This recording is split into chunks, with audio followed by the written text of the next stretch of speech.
আজকে হলো গণেশ চতুর্থী। আর আমার বাড়িতেও ছোট্ট একটা গণেশ ঠাকুর আছে। এই যে দেখতে পাচ্ছ, নতুন সুন্দর সাদা একটা ড্রেস পরিয়ে দিয়েছি স্নান করিয়ে। ভালো লাগছে আমার গণেশকে। আর গণেশ চতুর্থীতে গণেশ পুজো করবো না সেটা কি হয় কখনো? গণেশের প্রিয় মোদক লাড্ডু দিয়ে আজকে গণেশের পুজো হলো।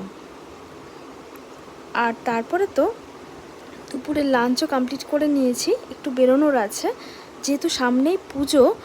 আর পুজোর জন্য কিছু টুকটাক করে কেনাকাটা শুরু করে দিয়েছি। দেখো, বোনের ছেলের জন্য একটা গেঞ্জি প্যান্টের একটা সেট কিনেছি, আর একটা গেঞ্জি প্যান্টের সেট আছে, তো ওর জন্য দুটো গেঞ্জি প্যান্টের সেট কিনেছি।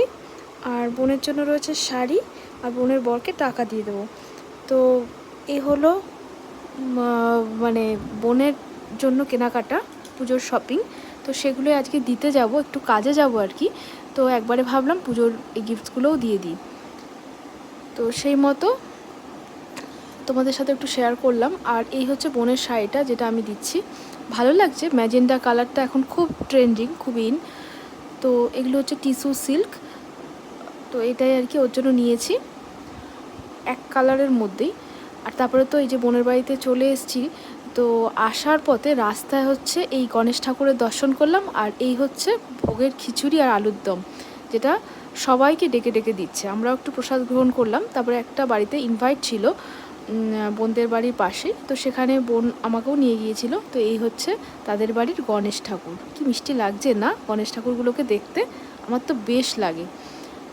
আর এই বাড়িতে দেখো আমাদেরকে প্রসাদও দিয়েছে, যে আমার মেয়ে খাচ্ছে, ওই পাশে বোনও খাচ্ছে, আমিও খাচ্ছি।